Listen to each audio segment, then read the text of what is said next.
Warren Buffett is here. As you know, he is perhaps the world's most respected investor. He is also chairman and CEO of Berkshire Hathaway. He has been on this program many times. I last spoke with him over a year ago at the peak of the worst economic crisis since the Great Depression. At that time, he said that America had been struck by an economic Pearl Harbor. But much has changed since then, and he's here to tell us how he views a global and American economy in recovery. His own company reflects the progress made in recent months. Last week, Berkshire Hathaway struck a $26 billion deal to buy all of Burlington Northern Santa Fe Railroad, the largest acquisition in company history. He called the deal an all-in wager on the American economy. He's in New York for a town hall event that he held with Bill Gates at Columbia University yesterday. He graciously agreed to stay over in New York an extra night, and I am pleased to have a good friend of this program and a good friend of mine back at this table. Welcome. Thank you, Charlie. I'm pleased to be here. It's great to see you. It has been, certainly from the middle of 2008 to the middle of 2009, one incredible year. One incredible year. And one to a lifetime, I hope. Yes. Tell me about it for you. Well, it really was an extraordinary time in this country. We came closer to a financial meltdown than certainly any time I've ever seen, and probably in certain respects there was even more panic than the Great Depression because it came on so fast and so unexpected, and the whole country wanted to deleverage corporations, individuals, and fortunately we had a government that responded. And it was when we talked last that it was a little question of whether Congress would respond like they should. They finally did, and I felt they would in the end. I mean, in the end, they come together for things that are this vital to the country. But we had the right people in Washington. If we'd had a group that had behaved like a deer in the headlights, that deer would have gotten run over. Yeah. So Paulson and Bernanke and Geithner were the right people at the right time. And you don't know what might have happened if others had been in those positions of power. No, I can think of others. I'm not going to name them, but I can think of others where the ending would have been with us in the abyss rather than just peering down into it. You made some investments during that period, right? General Electric, Goldman Sachs. But you just pulled out the big elephant gun. We may have used most of our powder in that. Well, you said I stretched to the last nickel for this one. Yeah. Why did you do it? Well, I felt it was an opportunity to buy a business that is going to be around for 100 or 200 years. That's interwoven with the American economy in a way that if the American economy prospers, the business will prosper. It is the most efficient way of moving goods in the country. It's the most environmentally friendly way of moving goods, and both those things are going to be very important. But the biggest thing is the United States is going to do well. I mean, we can't move the railroad to China or India. At least I haven't figured out how to do that. So it's a little like the Rivers of that song about New York. We have to make it here, or we can't make it anywhere. Well, Frank Sinatra. But it does move It moves a ton of goods 470 miles on 1 gallon of diesel. It replaces a train replaces 280 trucks on the road, and it emits far less into the atmosphere that's damaging than trucking. And it moves 40%. When I'm talking about the whole rail industry, it moves 40% of the goods plus. And you have new port of entries like Houston that will bring in a lot of goods through the Panama Canal. And we're going to have more people in this country, and they're going to be using more goods over time. And sure, there's a bad year from time to time. And in the next 100 years, there'll probably be 15 bad years, but and I don't know what order they'll appear. But I also know the railroads will be essential to the country. Now, when you called Charlie Munger and said, I'm thinking about this, did he say, right on, Warren, or did he say, how about this? Well, if Charlie said right on, Warren, I figured I had the wrong number. No, I mean, that would be the wrong number. It's not the likely that response. Might be my wife or but Charlie gave a kind of a low-level grumble. And that is real endorsement from Charlie. But I mean, he also pointed out, it is said that there was this was a regulated industry. Sure. This was an industry that was capital intensive. Very capital intensive. This was an industry. You spend money. It was unionized. It was unionized. You spend money in this business regularly, every day. You're spending a lot of money, repair track or add rolling stock, whatever it may be. So it's capital intensive, and it is regulated, and it will continue to be regulated. It will continue to be capital intensive. I think that what the service provided by railroads is so important in many ways. I mean, it's the right way to move goods around the country to the extent that you can do it, and it's far more attractive in terms of global warming than using trucks, for example. So it will be here, and if we get a reasonable return on the added capital investment, because it'll take added capital investment, we'll do okay. And reasonable return's good enough? Reasonable return's good enough, Charlie. I mean, 50 years ago I was looking for spectacular returns, but I can't get them. I mean, we have $8 or $10 billion to invest every year, and we're in the utility business, and it's the same thing there. I mean, when we build electric generation or something of the sort, we shouldn't expect a spectacular return. We're building things that are essential to society, and people need our services. They really don't have any choice in the case of the electric utilities, for example, and sometimes in case of rail. And we should get a decent return on that. I mean, it's enough to encourage us to keep putting money into the business, but we're not entitled to spectacular returns. You carry coal. Well, that's a big one in terms of tonnage. Yeah. Very big. And if in fact we wean ourselves off coal, is that a big problem? Well, we will wean ourselves off coal over time, but we can't change the 40% of electric generation that comes from coal. We can't change that next week or next month or next year, but we will reduce it over time, and we should reduce it over time. And you can add other things to carry, and changes will be. There will be more grain to move, and there'll be more of all kinds of chemicals or whatever it may be. There will be more things moving around this country 10 or 20 or 30 years from now. Knowing your idea about moats, is it a pleasing idea that no one is likely to get into the railroad business? Well, if they wanted to reproduce the Burlington Northern Santa Fe, it might take $100 billion or so, and and 100 billion years. They'd have to be a real sport. Yeah. And they also are modernized today, are they not? Enormously, enormously. The railroads, take a railroad like BNSF, they're moving far more ton miles of product with less in the way of people, less in the way of fuel. Railroads have become far more efficient over the years. There were 1.5 million people employed in the rail industry after World War II. Now there are about less than 200,000 in the United States, and they're moving far more goods. So it's really become efficient. You watch those 130-unit trains double stacked. You had other railroad companies in your portfolio. Right. You're selling them? I've already sold them. Yeah, I've done that just to facilitate the transaction. I think they're good investments, but I would have held them if this hadn't happened. When you look at the future, there's also the argument made that this is something that goes with your philosophy today. Get out of cash and get into assets, because we don't know what's going to happen to the dollar. Well, cash is always a bad investment. Yes. I mean, when people said cash is king a year ago, I mean, that's crazy. I mean, cash wasn't producing anything, and it was sure to go down in value over time.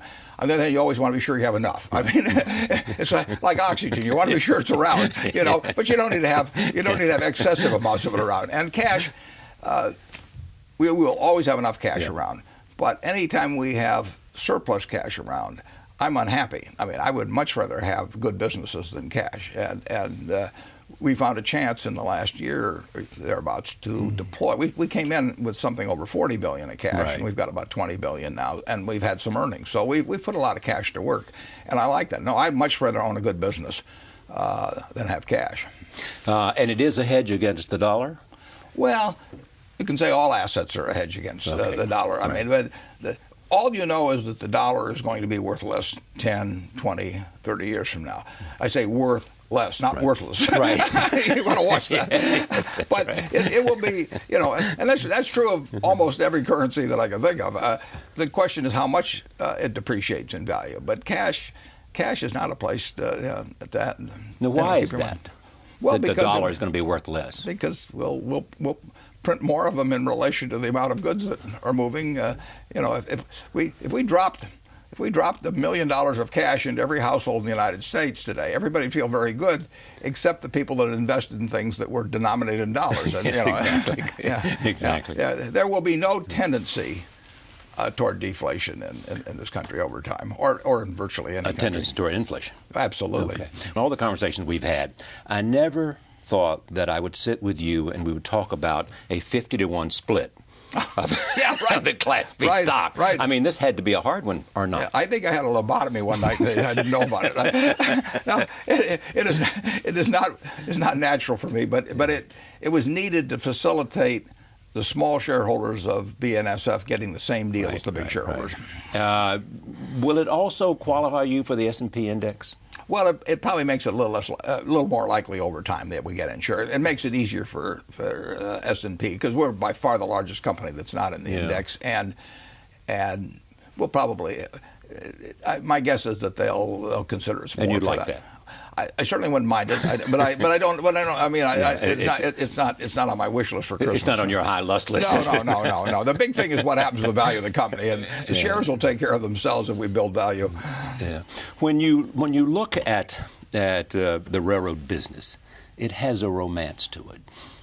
You had a railroad track, I guess, in your attic, didn't you? Or somewhere I still do. I hope they don't make me sell it for antitrust reasons. Take a look at this tape.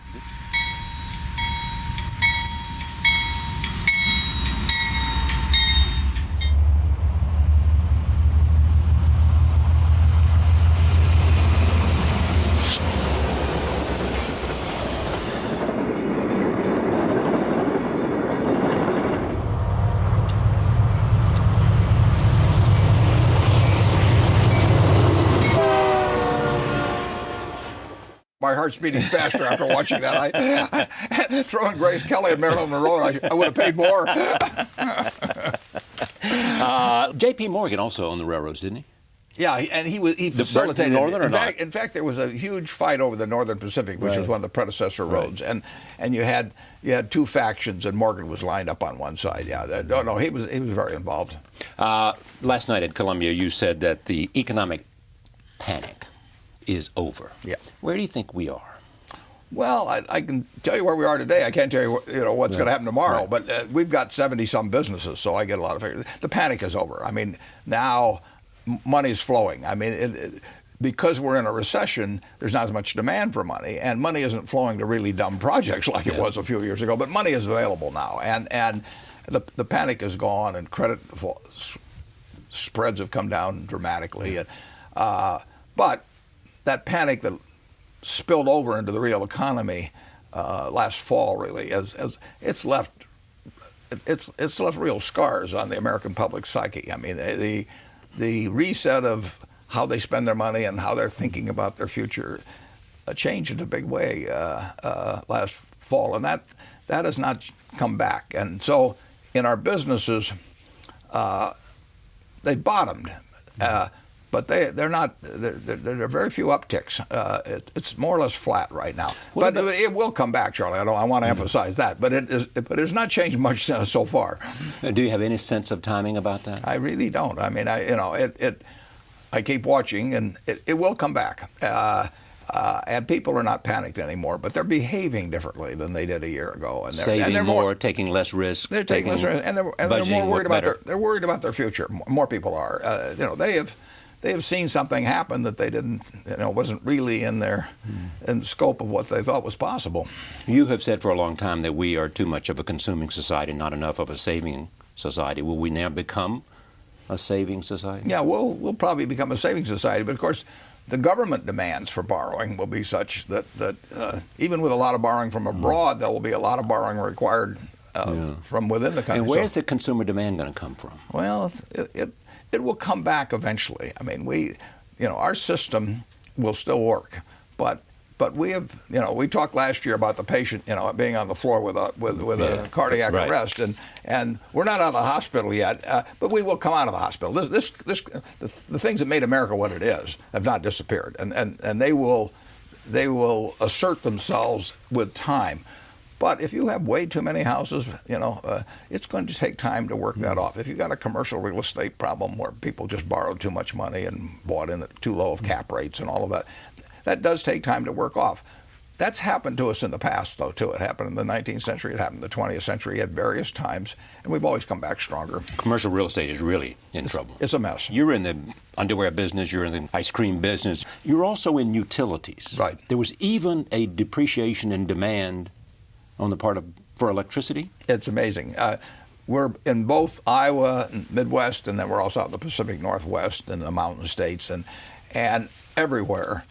You expected to see a big drop in industrial demand, but if you take weather-adjusted behavior of residential customers, it fell off, and it was like nothing we've seen since World War II. It doesn't mean that it goes down 20% in residents or anything, but this was an absolutely different experience than anything we've seen since World War II in residential usage. Is one of the things that are going to come out of this crisis that the demand for products, somebody else is going to have to shoulder that demand, create that demand, other than the American economy? No, the American economy will come back. It won't be tomorrow, and it won't be exactly the same. But in the end, we've not changed the American people in their capacity to innovate or their excitement about becoming more prosperous and coming up with new ideas. Businesses will be formed, businesses will expand, but not much tomorrow. You have said we may need more medicine. Meaning more stimulus, more what? Well, we had a lot of medicine, and we're going to have a lot of after effects from the medicine. We'll talk about that in a minute. Yeah, but the stimulus was not perfectly executed. Nothing's perfectly executed. I mean, it shouldn't be criticizing.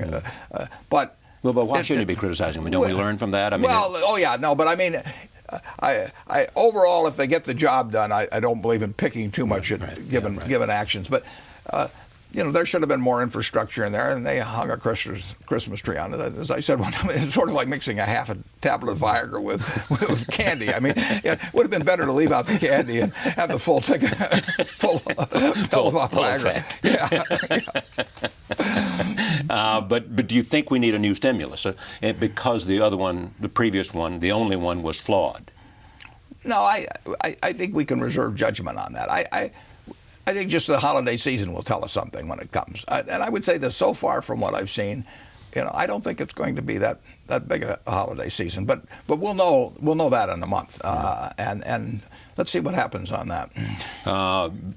You've also said that America will still be the best place to invest your money. Yeah, absolutely. In terms of American companies, in terms of everything. Yeah, I mean, if you look back a couple hundred years, we've gotten where we are, not because we've gotten smarter or not because we work harder. We've got it because we found ways to unleash more of the human potential. And what does that? Well, a rule of law helps. A market system helps. Equality of opportunity helps. All of these things that are still a fundamental part of the American system. As a matter of fact, the American system now is better than it was a couple hundred years ago because until the 19th Amendment, we had half the talent in the United States that really wasn't entitled to do much. So we've got a great system. But what's happened is that the rest of the world, especially China and India and places like that, have grown and have enormous potential now and that are growing faster than we are. That's terrific.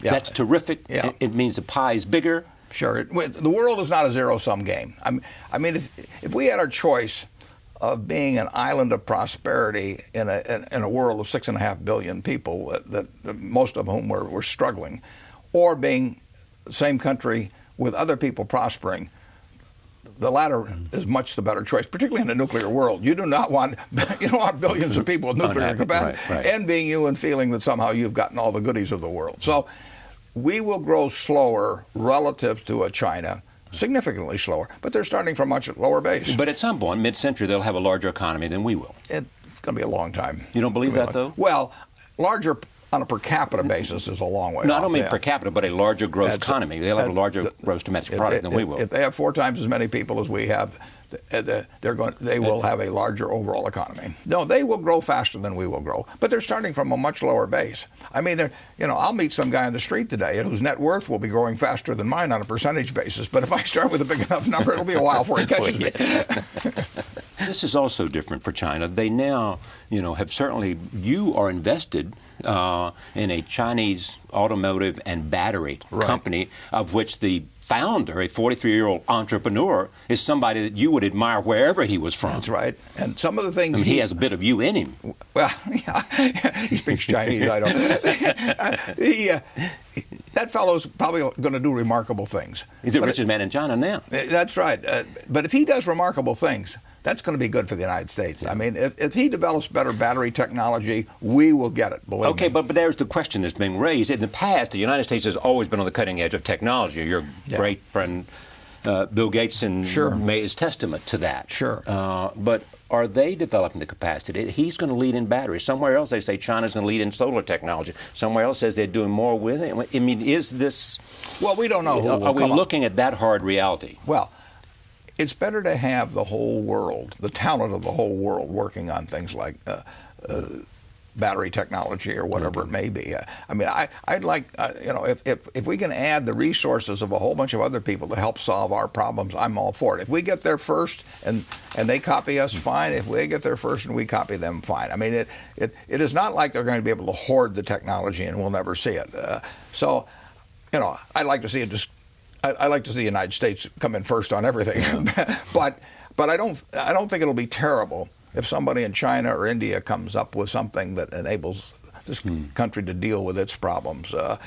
We'll get the technology. Yeah. It may very well be that the world will be waking up. I saw today that President Medvedev basically said, in a sort of stern mission to the Russians, we can't just depend on the export of oil and energy. We have to begin to think about how we restructure and everything. All the things sound like an American speaking about the economic reality of today. And the reason he's saying that is because it's so darned obvious. I mean, they did count on oil. They've been counting on it too much. But the beauty of it is, we don't have a monopoly on the system. I mean, we can a market system can exist elsewhere, and that does cause people to work on things that other people want. I mean, it's much better than having a central planner.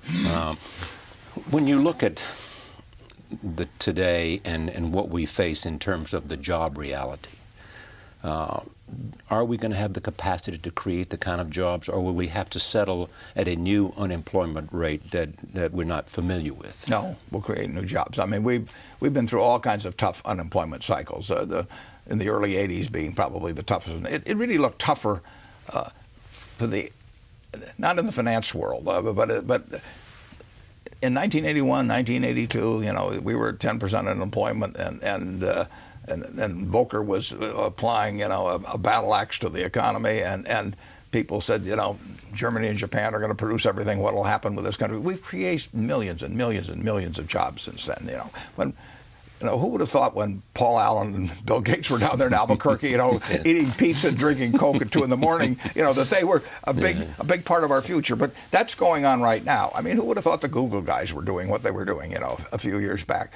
We can't predict what it'll be. I sat there in that room in Columbia last night with 1,000 people. If we'd had the same 1,000 people back in 1790, I'd given some pep talk like this, and they'd leave the place and they'd all go back to their farms and say, that's fine, but what the hell are we going to do? If farm implements get better where there's no jobs. Well, they wouldn't have been thinking about the automobile and the airplane and the electric light, all of that. I can't tell you what it'll be, but I can tell you it'll happen. You have also said, and have been very clear, that you think in this conversation and every other one, that we had to pour a lot of money at a crisis. And we may very well have presented ourselves with a problem that is as difficult as the crisis. Yeah. Well, when you use old medicines in unprecedented dosages, and even indent some new medicines, as we had to do last fall, there are side effects and after effects, and probably they're somewhat proportional in certain ways to the extreme nature of the dosages.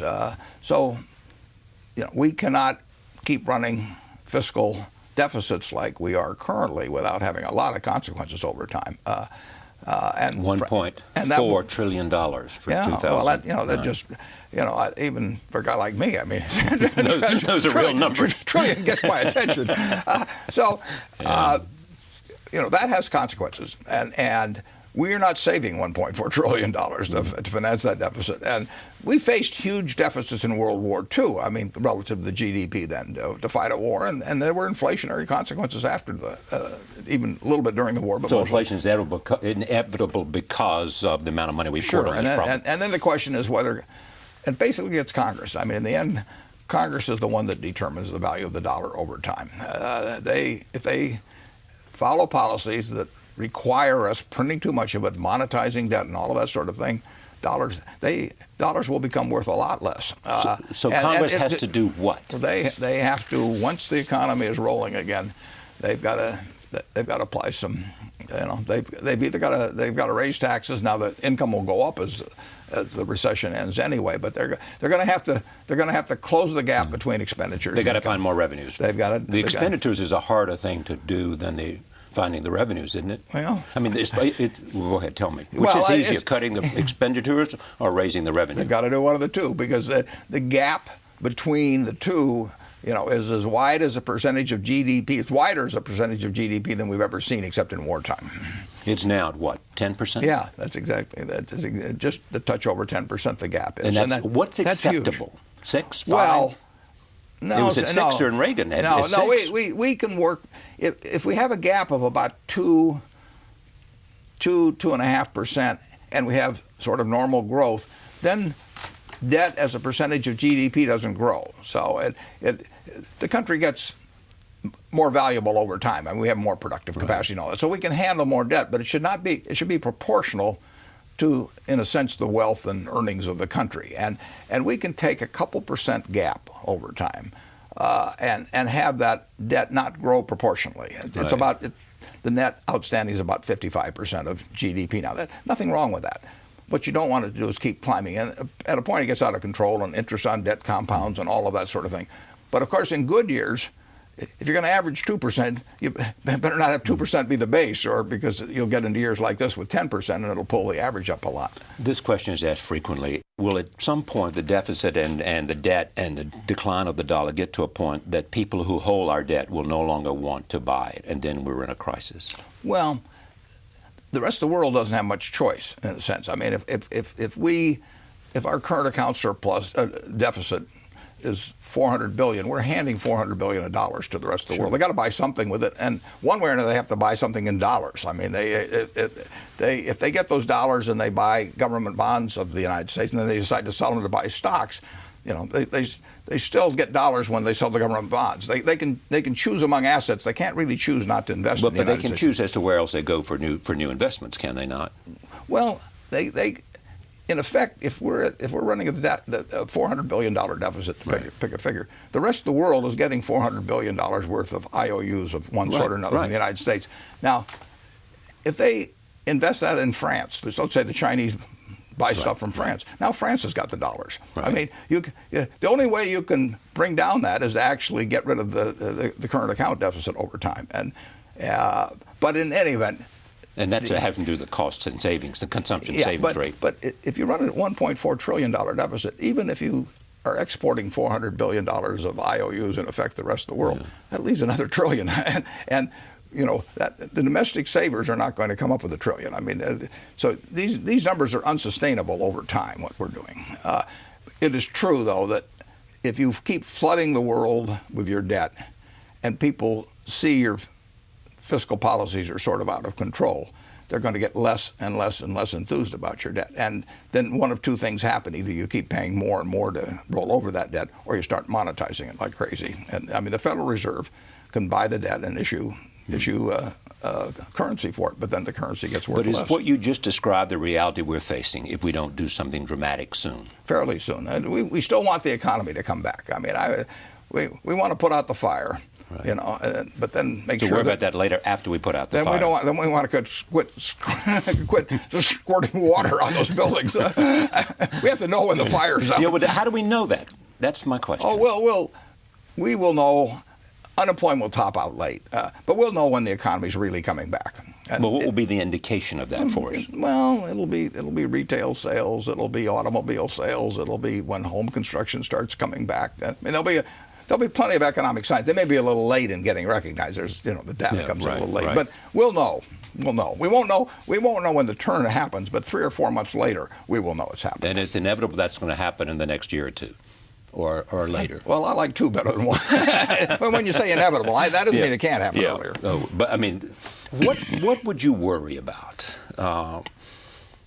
that we might not come back the way we ought to? That somehow there have been repercussions from this that will have lasting impact? Well, there'll be some lasting impacts of certain types, but in terms of coming out of it, I don't worry. Now, if you had some big exogenous event, if you had a major, either by a country or by terrorists, sort of a 9/11 squared or something, a huge anthrax attack or something like that, or oil went to $250 a barrel or something like that. Oil goes to $250 a barrel. There can be certain exogenous effects that could. So that kind of thing would worry you the most. It's likely to happen. Otherwise, huge geopolitical. I mean, if for some reason another 5 million barrels a day of oil out of the 85 million barrels, got shut off and more or less looked like permanently at the time, there'd be a lot of disruption in this world. When you look at the lessons we have learned, one was it was, you have suggested, way over leveraged. Yeah. We also experienced a bubble, a housing bubble. We will have other bubbles. We'll have other bubbles. I'll guarantee you. Are we going to go back to the same kind of leverage? Not for a while. We learn lessons, and they last for a while. And the deeper the wounds, to some extent, the longer they last. I was a beneficiary of that. I mean, I got out of school in 1951, and all my competitors were still worried about the Great Depression, and my memory wasn't good enough, so I had forgotten. This will have an impact on thinking for quite a while in certain respects. But fear, greed, folly. Not going to change. We haven't gotten rid of those. We get smarter in all kinds of ways. We don't get smarter emotionally. Why is that? It's just the way the human animal's put together. Yeah. The memory fades, and all of a sudden the new temptation is there. Yeah, and plus being greedy can be fun for a while, I guess. Leverage can be fun when it works. Yeah. Leverage is one of those things that works 99 times out of 100, and when it doesn't, it's all over. How do you explain the fact that you always enjoyed making it more than even spending it? You enjoy making it and investing it, but not necessarily spending it. Well, I have everything I want in life, so there's nothing to spend it on. I mean, I could have 10 houses instead of one. Would I be happier? No way. I could have 10 cars instead of 2 in the house. I wouldn't be happier. It would drive me crazy. I could have a 400-foot boat, and then I'd have a crew of 50 or 60, and some of them be stealing from me, and some of them be sleeping together. I mean, who knows what would be going on? So I don't. If I wanted to be a ship's captain, I'd gone into different professions. So I have everything in life I want. And what you enjoy doing is studying where we are and understanding, trying to do the kind of analysis through conversations and reading and figuring out. I love working with the people I work with. I love just viewing the human scene, but I have an ideal life. I get to do what I want to do every day. So, and money can't buy any more than that. What do you think of value-added tax? Well, I basically don't like it because it's somewhat akin. It isn't the same, but it's somewhat akin to a sales tax. Yeah. I mean, it has. It's regressive. Yeah, it's regressive, and we don't need more regressive taxes in the United States. That's why you don't like cap and trade. Yeah, well, that's right. In terms of the way it falls on people, yeah, absolutely. I think that if we're looking for more money, we ought to look to guys like me. I mean, I am still paying a lower rate on dividends and capital gains than my cleaning lady is, in terms of her payroll tax, just to start with. And so I just think that we've gotten so far out of whack in terms of who's been prosperous in recent years, and most of the economy, most people have been left behind. So we learned that a rising tide lifts all yachts. There are not a lot of guys like you to start with. Well, there are some. But you're the top of the list there with you and Bill. But there is also this: what is an appropriate rate of taxation of people like you? Before, as some conservatives and supply-siders argue, you began to somehow inhibit growth. Yeah.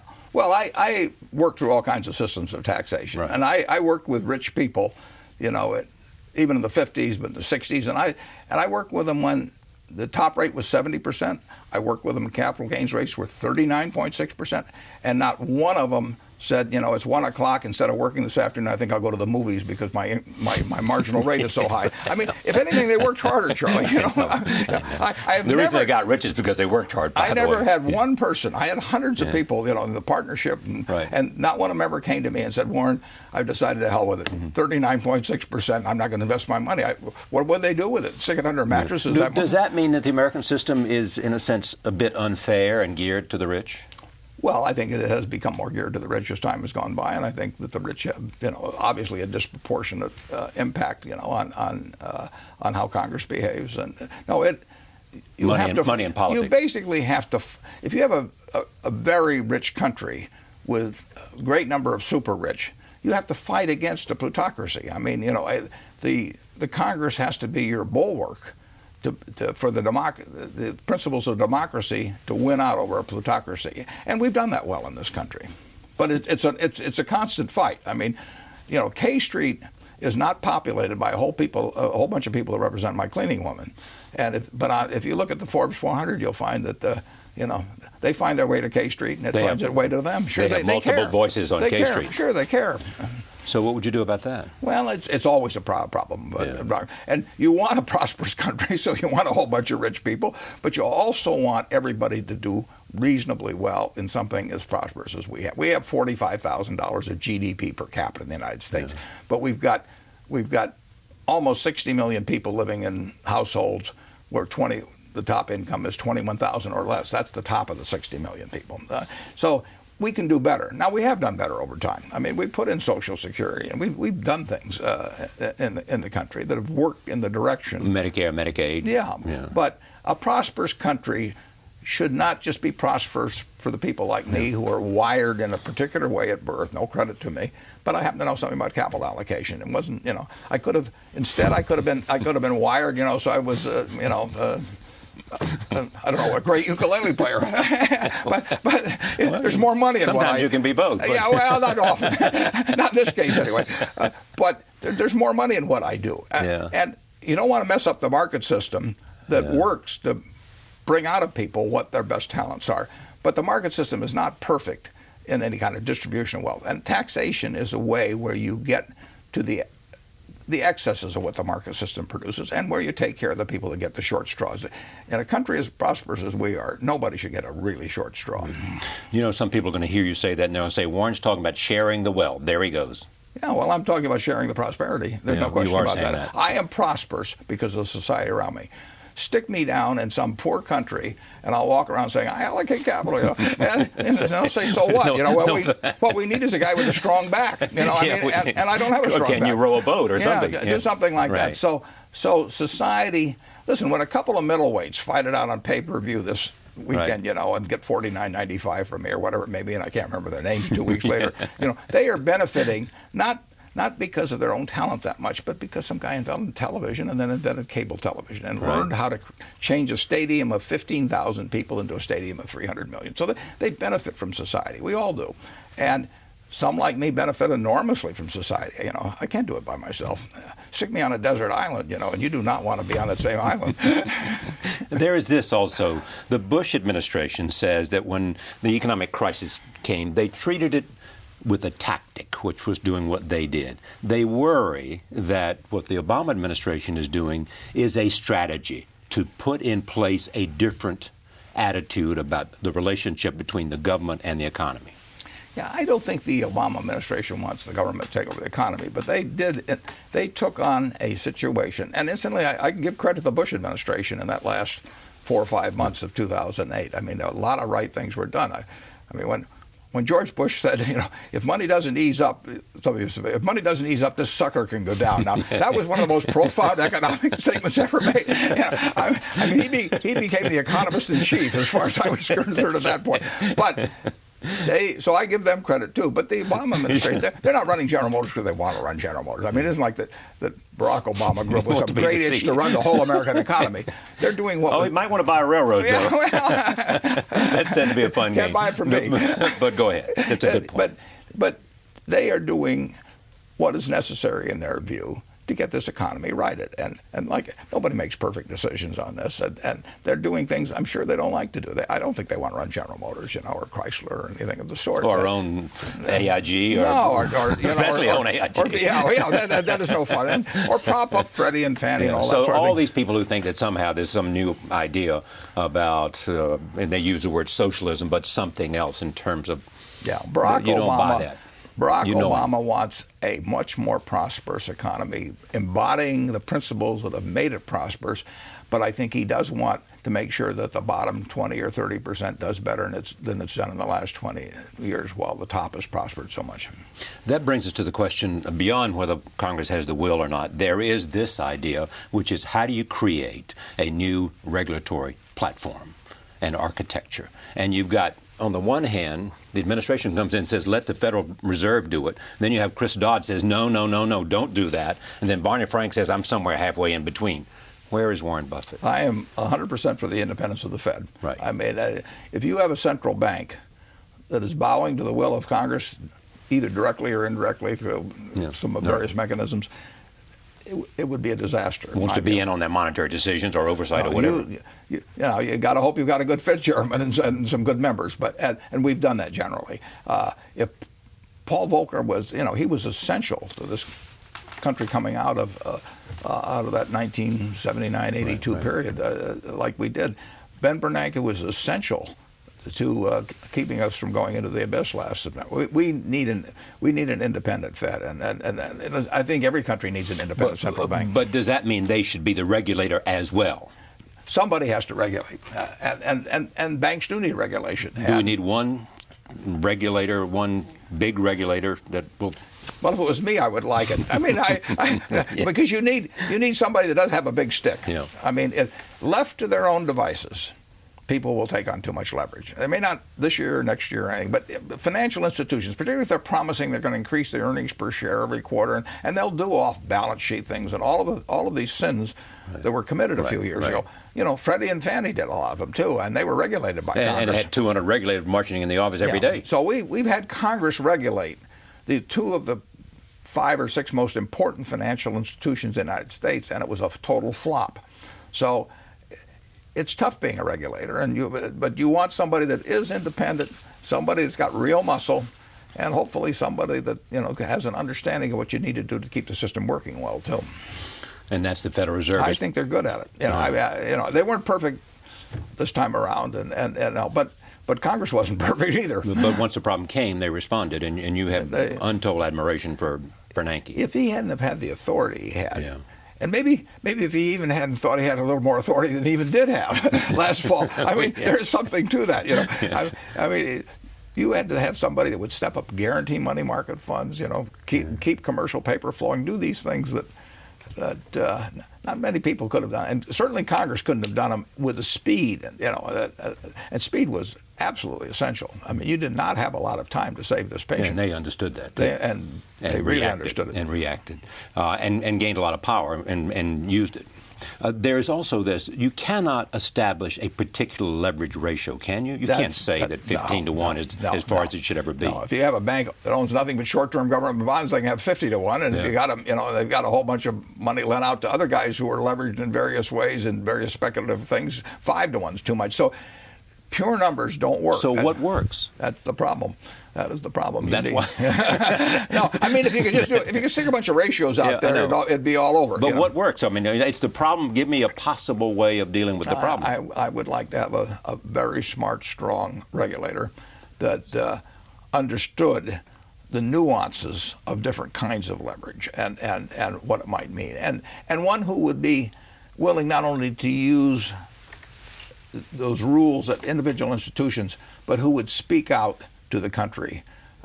Can't speak out too often and have it meaningful, but who would speak out to the country about a generalized problem, because that's what we needed. It wasn't the fact that it was Bank A or Bank B or Bank C. What was happening was that you were having a bubble that everybody was joining in and speaking out on that, which requires a lot of guts and may even get ignored, although if it comes from somebody that is running the Fed, or whomever, or the President of the United States. I mean, there can be people that will have an impact on that. You've said that you're not in favor of too much coddling and that you'd like to see the stick used more. Absolutely. Tell us what you meant. Well, what I mean is that if you run a financial institution, and its financial institutions overwhelmingly do tend to create the problems because there's this aggregation of capital. And if you run a financial institution that, in effect, can bring down the system unless the federal government steps in. Right. if you get to that point, I think something very bad should happen to you. I don't think you should walk away with a lot of money or even with 10% of your previous net worth or anything of the sort. And I think the directors who selected you and let you operate in that manner should have some real downside. I'm not for shooting them, but I'm for making. But the threat of would be. I think I want to make it painful for them. I mean, if they're going to painful would be they can't buy insurance? No, I would probably have, in terms of the very large financial institutions, that if they had to go to the government, and the government had to act, because there are going to always be too big to fail institutions. It drives regulators crazy, but that's the reality of it. And if an institution comes in and says, if we go down, we're pulling the whole country down with us, I think that the directors and the CEO of an institution like that, I think the directors say, you should certainly have to give back, they should 5 times the highest fee they've received in the previous year. Because you're sitting around those places now getting $200,000 to $300,000 a year, And for all I want for my $200,000 to $300,000 a year is somebody that is selecting and designing a compensation system for the person they put in charge, the CEO, who should be the chief risk officer. I want them to have a system that penalizes that person very, very significantly.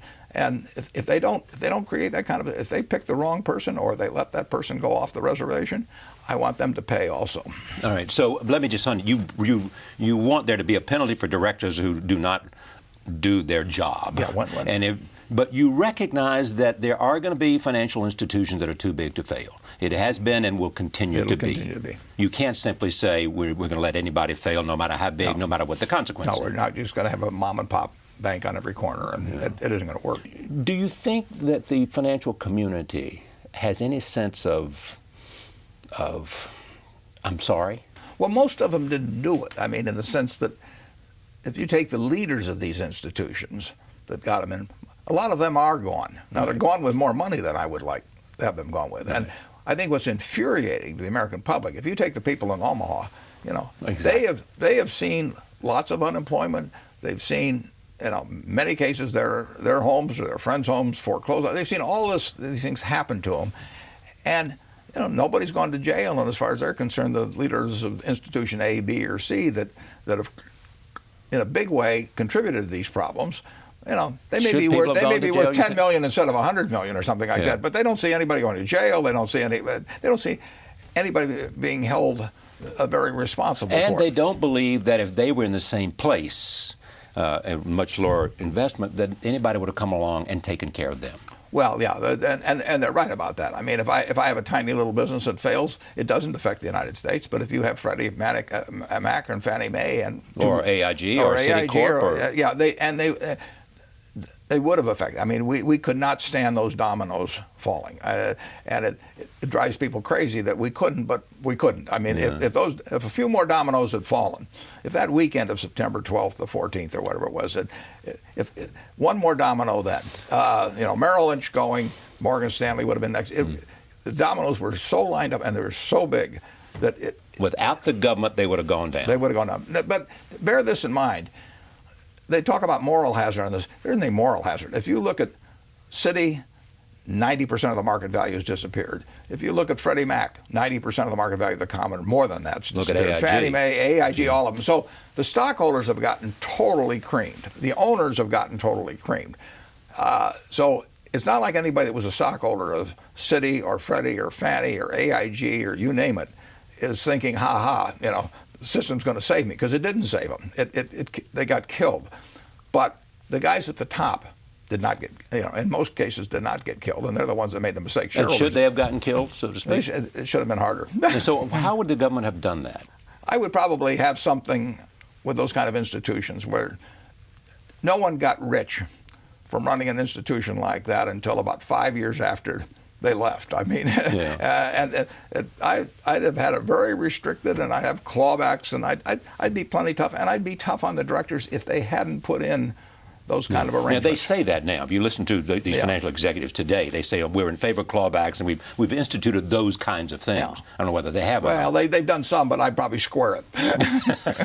You make it exponentially better. I wouldn't let them buy against this sort of risk. I wouldn't let them buy directors' officers insurance, liability insurance. Right. We don't have that at Berkshire. I mean, if our shareholders are going to go down, I want me to go down with them and the directors to go down with them. I mean, we've taken on the job, and if the ship goes down, we should not get the first lifeboat. When you look at that year, this is a book by Andrew Sorkin. It's a very good. It's a very good book. It's a very good book. You're in there.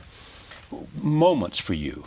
I mean, you were at the other end of phone calls from people who wanted money. You wanted money. And in some cases, advice, but mostly money. Mostly, yeah. Money. They take money before. There's a choice between money and advice, right? They'll take money. And so they mostly wanted money. Are there moments you look back in which you said no that you might have said yes? I mean, do you have any sense of...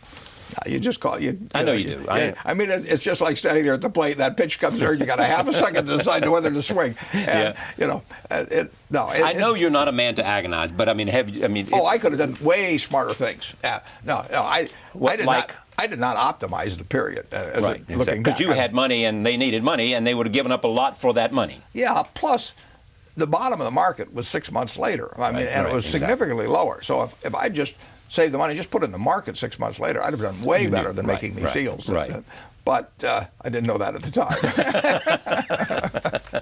So you said, I'm optimistic, but I'm not sure my optimism is justified. Well, I don't try and pick bottoms. No, yeah, I really, when I get a call and it makes sense and I've got the money, I do it. And I don't think I can do this better tomorrow or the next day or that sort of thing. But most of the things didn't make sense. Yeah, but here's something else you've taught me as well. You don't get that many swings at the bat. Not with big sums. With big sums, yeah. With big sums. So if you look at Burlington Northern, I mean, that was a big sum. Yeah, and you don't get bargains on things like that. It's not cheap, but that was a bargain. No, it's not a bargain. I didn't think so. That's what I'm asking. No. But it's a good asset to own for Berkshire over the next century. But does it restrict how many? Suppose tomorrow a great thing came along that you didn't know. Would you say, "Oh my God"? Well, it could happen. I mean, if the Union Pacific came along at half the prices of Berlin, but I don't worry about that sort of thing at all, Charlie. When we look back at this time, for one who loves understanding what's going on and where it's going. You've said to me before, you might sacrifice the last year of your life if somebody would come along and say, Warren, I can tell you what the next 40 years are going to look like. All the questions you have, I can answer. Or just let me watch. Just let me watch the next 40 years. Yeah, the last year, you don't get to be here, but the next 40 years you get to watch. Kind of like Chauncey Gardner, you like to watch. So as we put a cap on this, we're going to come out of this okay. Absolutely. We've got some real problems we have to deal with. The deficit is one. How we learn the lessons of this in terms of finding some kind of regulation that works, and have confidence that we got here because we had unique kinds of skills. Go back to 1776 and see what a few group of people did, and where we are today makes you optimistic about America, but also optimistic about the world. As the center of gravity moves to Asia.